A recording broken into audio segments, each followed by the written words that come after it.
How's it going, everybody? Welcome to the show. Ben here, joined alongside with Matthew to do a quick list of what we think are the five, off the top of our heads. Admittedly, we haven't heard every album ever. Five terrible albums by otherwise great bands. So there's plenty of bad albums out there, but there's a bit more narrow field than that. Great bands who put out terrible albums. So I usually let the guest start. Matt, you want to go ahead with your number five? Yeah, man. So creating this list was kind of difficult just to, break away from the, I guess, generic classic rock list. I also, overall, aside from the pick I'm about to say, I try to keep my list with bands or artists that are alive or are still making music. Aside from my number five pick, which is David Bowie's debut album, David Bowie. It was, now I'm not a big David Bowie listener. I appreciate his music. I know he's a legend in his own, but I was listening to this and it's not good. It's not what you think David Bowie would sound like. I think it was 1967 is when it came out, when he released it. So it was a very different kind of style of music back then to what you'd hear from David Bowie in the 70s and the 80s with synthesizers and all that kind of technology. This album is just kind of like a Beatles and Elvis kind of style of music, but it's David Bowie singing it. And it seems so forced, honestly. I don't know what else to say about that other than those are the first two things that come to mind about it. It's like kind of not Sergeant Pepper's, but I think it's like Rubber Band or something, I think was a song on that album. And that's the album it made me think of, was Sergeant Pepper's. But not in a good way, right? But not in a good way. Yeah. I haven't heard that one, but man, 67. I forget just how long he had been around. That's a long career, man. Jeez. So his studio career was his first one. 67 through to, when was Black Star? 18 or 17, something like that? Yeah, he died 2017, I think. 2018.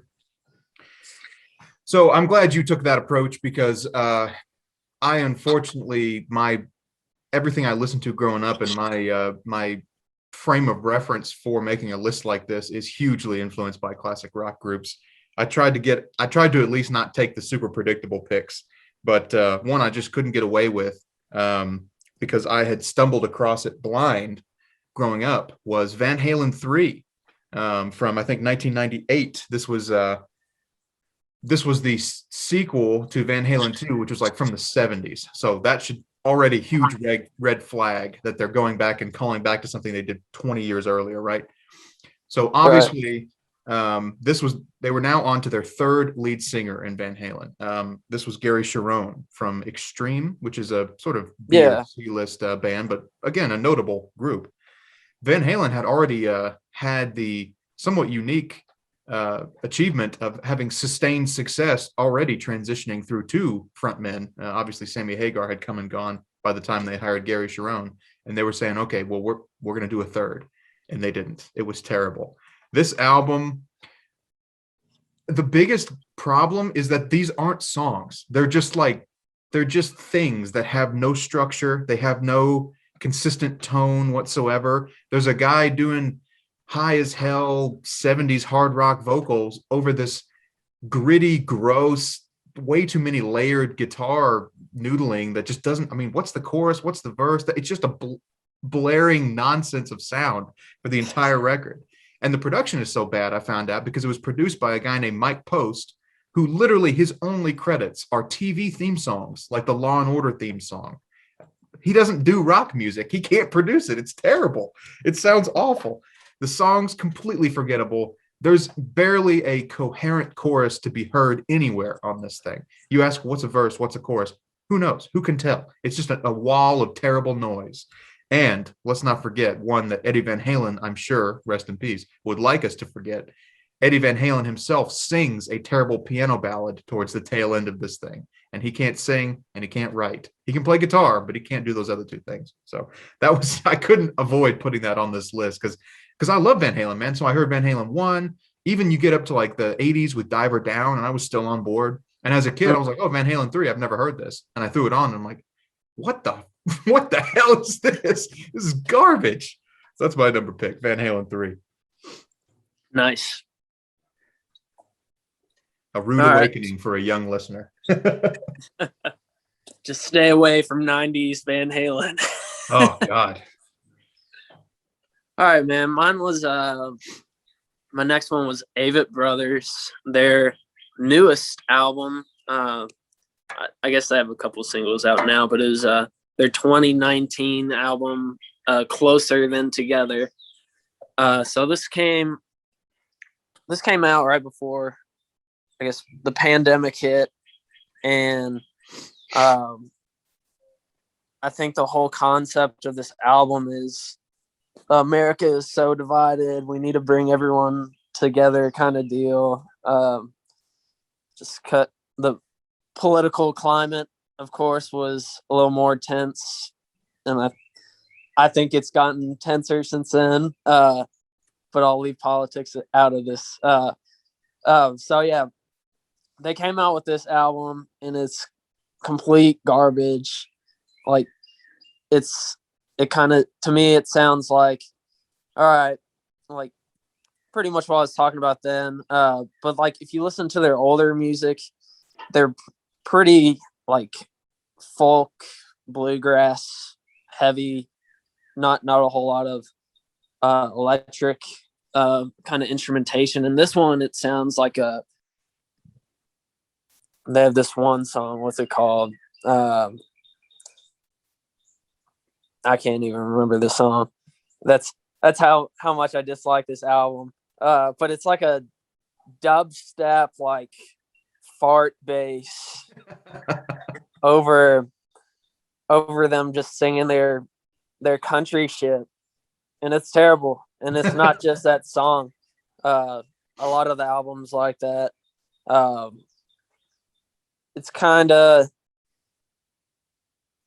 concepty in a way, the way they structure the album, but it's not it's not a good listen. It's one of those records you play once and then throw it in the trash because you're never going to listen to it again. Makes me feel bad for people who don't have the luxury of streaming services from previous generations, who may have picked that up on CD or LP or cassette or something, and then if you pick up a bad one, you're just stuck with it. Yeah. Luckily, we don't have that problem, at least. So my next one, again, is a very great classic rock group, and that being Boston. Boston, as I'm sure you know, has a couple of the strongest rock and roll records, I would argue, of all time. Definitely top 50 with their debut and then Third Stage. For sure. Fantastic. Some of the best rock of the 70s. But then in 2013, a lot of people might not even know about this one. In 2013, they released one called Life, Love, and Hope. Now, this was 5 years after the death of legendary singer Brad Delp, who was a big part of why that band sounded so good and why, I mean, the vocals on every Boston record of his are fantastic, right? So Tom Scholz is still around. He's really the mastermind behind the guitar tone and the production of the band. But since Brad Delp had died in 2007, there's this ugly duality to this record where I forget how many, but like 3, maybe 4 tracks on this thing are from when Delp was still alive and just didn't make their previous record, which had already been like 20 years at that point since Corporate America. Yeah. And they're not even some great Delp songs. They're not terrible, but they're not even some of his best work. But then the rest of this is packed with this really generic, unlistenable, boring female-led vocalist, Kimberly Dome or Dame, or I forget what her name is, but she's like a sort of country singer-songwriter type, from what I little I know about her. And man, it's just such an ugly track listing. Not that those respective singers are terrible in their own right, but this album did not need to exist, man. It was, and especially because they have so few. This is now like a fifth of all Boston since they released this as a Yeah. studio album. You know what I mean? So it just brings their whole catalog down so far on average because they don't have that big of a catalog. Such a disappointing listen. I think I listened to this one when it came out. I heard this one when it came out, because it had been the first time since I was old enough to pay attention that Boston had been in any headlines as having a new studio project. Their last being in 2002, and before that, like 1991. So super rare. And God, it was awful. I mean, just boring songwriting. The production was pretty forgettable. Just really did not need to happen. It sucks that Brad Delp, that his final contributions to the legendary group he was a part of are some of his absolute weakest songs on this thing. So just a huge disappointment for me. Life, Love, and Hope. There's a reason he didn't put that out. Yeah, because he had 15 years to do it and he didn't. Right. Oh yeah, and that's what I'm worried about that with the new Prince music. Or I guess yeah, they're releasing some of his stuff. Yeah. Now and Prince is different, man. That dude can write a song, but yeah, I'm concerned about that. Hopefully it's good, but who knows? Yeah. All right, my next one is Dr. Dog. I don't know if you listen to them, man. Never heard of it. They're a really cool band. Kind of last 20 years or so. I don't remember exactly when they started, but the album I'm going to talk about is Psychedelic Swamp from 2016. They do have some of their more popular songs actually come from this album. It's called I think Bring My Baby Back to Me or something. I think that's probably their most notable song from the album. But these guys, it's just so plain. It's a plain album, you know. They have their catalog's pretty big, but this one is not. It's just kind of like, why'd you put these songs out? They're just kind of there in existence.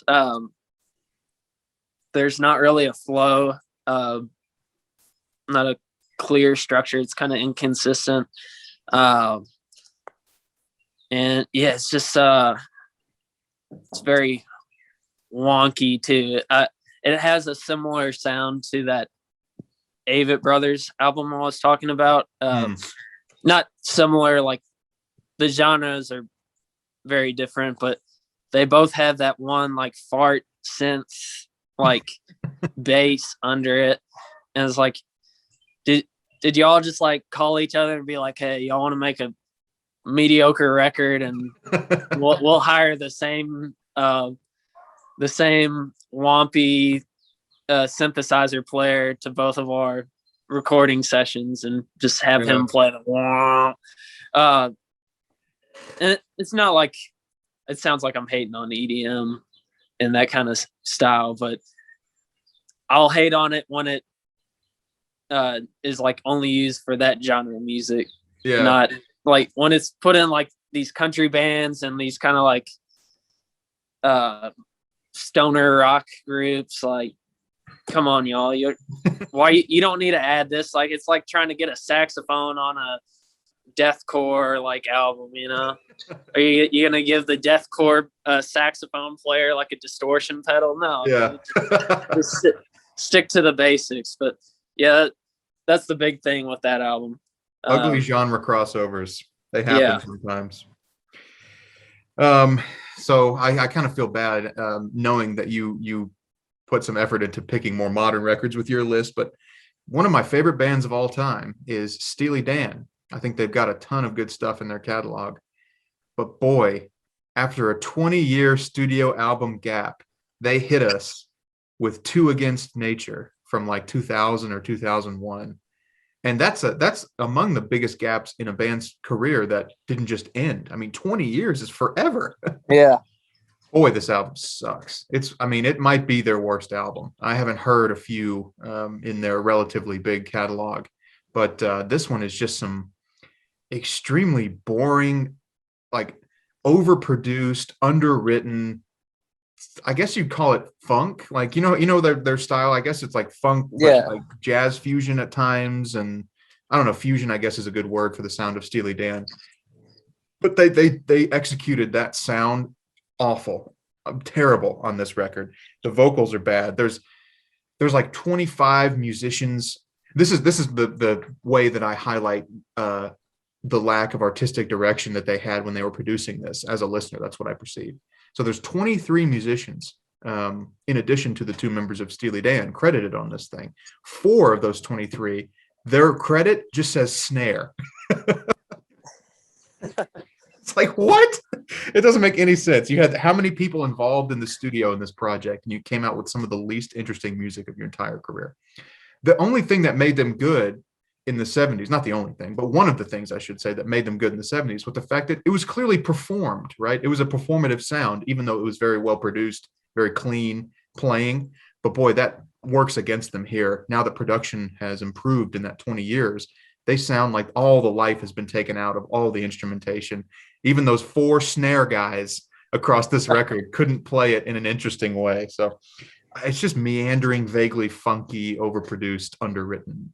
Steely You think I like to imagine the tour for that album, and they had the 4 snare guys like just rotating on stage. It's like, yeah, dude, that was my snare song. Get off the snare. I want to imagine that there's some lawsuits between them about, because they're just like, no, that was I hit that snare, and he's like, no, that was me. I need a songwriter credit, or I need a production credit for my snare work on this project. They had 4 snare players, but only 1 snare drum. Hard to tell. It's all in the technique. Right. Oh man. All right, man. So I'll go on and move to my number 2. This isn't my favorite album. I won't say it's terrible, but I think it's the worst of his records and his small catalog, and that's Sergio Simpson's A Sailor's Guide to Earth, another 2016 record. You don't like it? No, not a fan. I like it, man. It's too slow. It's too like drab, like. Oh, okay. Interesting. It's a genre kind of, I don't know. It's not, it fits his sound, but it's not like, I don't know. I don't like the sound. I don't like the feel. When I want to listen to Sergio Simpson, I want to like be pounding a bottle of Jack Daniels, smashing stuff, and it's almost like progressive country. Yeah. Yeah. I thought it was cool, interesting, man. Dude. His that new album of his is awesome. What's it called? Something in Glory. Yeah, I can picture it, but I forget the name. Yeah, and that's like that's him kind of entering another realm of music as well, but it's like heavier. I think it just it just sounds a lot better than A Sailor's Guide to Earth. I don't know. I just wasn't really drawn to any songs on that album. That's funny. I didn't know. I'm surprised that people are talking about that record. I didn't know that he had such a, like, people were aware of who he was, because I wasn't until somebody turned me on to that record. And I listened to a few of his other. Oh, that was the first one you listened to by him? Yeah, it was. Huh. I liked it. Yeah. I mean, it wasn't like legendarily good, but I was like, this is an interesting sound for what otherwise is kind of a boring genre sometimes. You listen to his other 3 albums if you haven't already. I haven't heard all of them. Yeah. But that one's out of the 4. That's number 4, hands down. Yeah. Do you like the new one? Because I heard that one too. Yeah. Yeah. I thought that was pretty cool too. And it's on Netflix. He has an anime movie. It's just the soundtrack, the whole album. But someone did made an anime movie to it, Really? Huh. and Netflix picked it up, and yeah, it's He's interesting. definitely one of the more creative guys in the sort of wider country space Yeah, lately. So my representing number Kentucky, 4. man. Oh, is he from Kentucky? Hmm. Oh, Yeah, okay. There you go. I didn't know that either. I'd love to see him if he ever tours. That'd be an interesting show. yeah. My next album is by legendary rock band The Who, and it is "It's Hard" from 1982. A Yeah. while back. This again, this pretty safe pick. This appears on a lot of lists, but God, for a reason, man. What happened on this?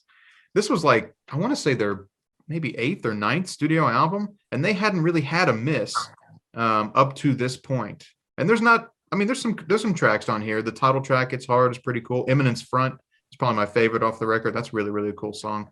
But the rest of these are just they feel like they last forever because the songs don't develop, they don't go anywhere. Athena sucks.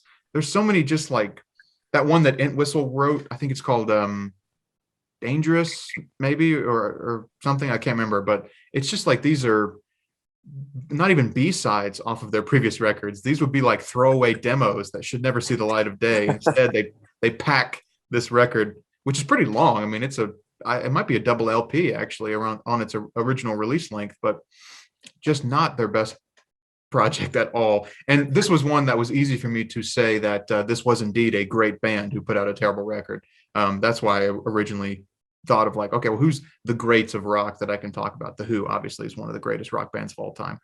Boy, this record is terrible. If this had been their first, they might not have gotten to that status. They might have been dropped by their label.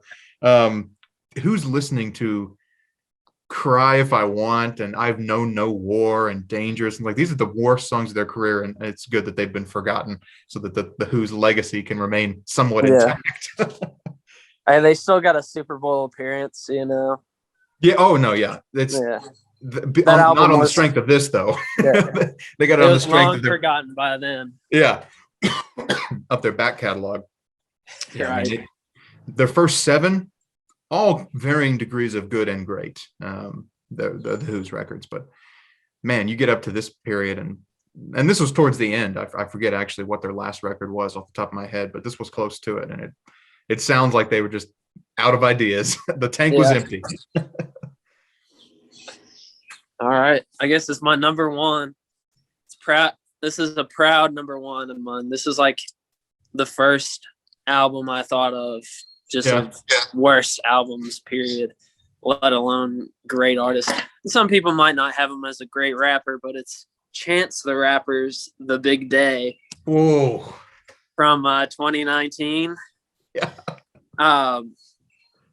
So just to give this a little context, so I listened to this because I like Chance the Rapper. I thought his first 2 albums were the acid rap, of course, was the best. Oh yeah. And then Color was really good too. So his catalog's not very big either. I think this is his 3rd like actual full LP album. Mm-hmm. So I listened to this. I'm like, okay, not great. I'm gonna keep listening to it. Okay, it's getting worse. Okay. I'm close to the end now. I mean, it's like an hour long, but there's so many songs on it, and there's no structure to this album at all. It was a studio cash grab, man. That was Chance the Rapper. Say what you will about his early years being an independent artist. I don't think he has signed to a record label, but man, I don't think that should define him as not selling out, because man, nothing wrong with the sellout because you make a lot of money, but you can tell the music was affected by it. He had so many like big names on it. I think my favorite song on the album is it's not even a song. It's just like one of those talking tracks. I think it's the actor John Witherspoon. He's just yelling at these 2 boys. He's like, "Come on, you want to take your graduation picture again, brothers? Like, come on, fatty over here. Yeah. make a memorable picture or something. I can't remember exactly what it is, but it's just him yelling at his two grandsons. I'm like, okay, this is the only one I like. And it's not even a song. And it's not even a song. But yeah, it's too long. Trying to listen to it again to try to get some references. It was like, it's too much. I give up. You tap out after 4 tracks. The full thing again. Yeah. Yeah. Oh man, that's a solid choice, boy. That is a terrible record. You know what it sounds like to me when I heard it? Honestly, I haven't heard it since the first time. No desire to go back to it, but when I listened to it, I was like, this sounds like somebody told him, okay, you gotta now. Somebody told him in like December, okay, now next year by March, you got to have this record done. March 1st, you got to have this record done. He's like, yeah, no problem. And they forgot about it until like 3 days before the deadline. He's like, oh shit. And he like rushed into the studio and just spit out some total crap. And he's like, oh, that's an hour long. That's an hour of music. Put it out there. Even though it isn't, because it's got that talking shit on it and all this other stuff. Yeah. Awful record. I think Fantano infamously gave that one a 0 out of 10 on his chest as his review. And can't bring myself to disagree. So for my number one, bit of a caveat needed here. So a lot of people will say that this band is not a great band. Several people whose opinion I respect musically will say that this band is overrated, that they only had one project, maybe two, and that is Guns N' Roses. Now, Guns N' Roses debut, Appetite for Destruction, from like 87, I think it was, or 86. That was a really polarizing record among hard rock purists of that period. I was unaware of this, obviously not having been alive in that period to hear it. But a lot of people are like, oh, this is the genre going commercial, but man, that's a great record in my eyes. I really, really like that record. Now they fell off pretty quickly, the quality, in their relatively short catalog, but nothing. Chinese Democracy was a record of theirs that could have made this list, but instead I have chosen the inexplicable The Spaghetti Incident from the early 90s. Who the hell wanted this? This was Guns N' Roses within 6 years, sounding tired as hell, infighting, doing an album of covers of punk songs that for the most part weren't even that good of songs anyway. You know, there's some songs by like the Stooges and Nazareth. They cover Hair of the Dog by Nazareth. Why? Who the hell wanted a Guns N' Roses cover of a terrible Nazareth song? I just can't. My favorite song by Guns N' Roses. Is it really? Yeah, well, you're the only one. That's a hot take. Yeah. God, I don't understand. This wouldn't have even made this list, but they released it as a full commercial studio album and promoted it and all that stuff. And I'm like, just release it as like a just compilation or extended play or something, so so we don't have to treat this equal to your good work. Right. I do not understand the decision to make it or release it, or listen to it after once. Yeah, who's pushing that album?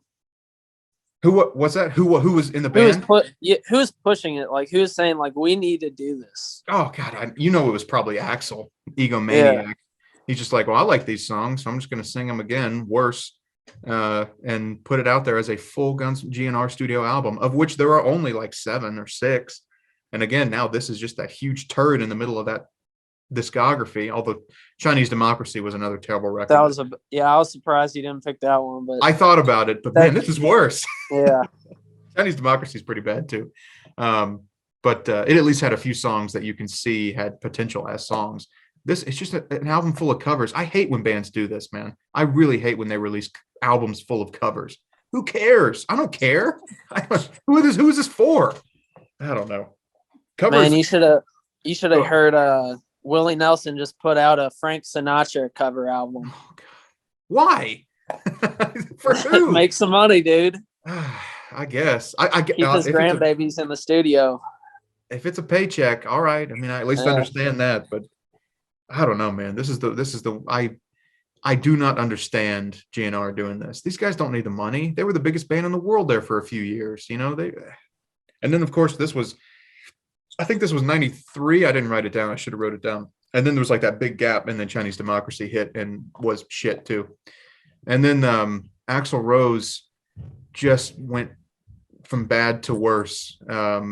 He can't sing anymore. And then the latest tour that I was actually going to see them on, this was 3 years ago, maybe, or something like that, was Axl Rose with GNR paired on the billing with AC/DC, but Axl was the singer for AC/DC on the tour too. Yeah.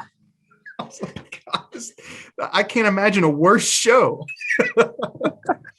I don't know, man. I like GNR. I love their first couple, especially their first one, obviously. But even they had a couple awesome tunes on the next couple records too. But this one was terrible, just inexplicably bad. Every layer from the conception up to execution was totally terrible on this. So I feel bad. I stuck with some predictable picks there just because my frame of reference is hugely based in classic rock. You know, I don't know how many other bands that I've heard their entire discography like these groups, but so I appreciate you mixing it up with your more modern picks there. It's a good balance. It's a good balance for sure. Mike was supposed to join us for this video, but maybe if he sees this, he'll know that he was late as hell and didn't make it. So no, it's all good.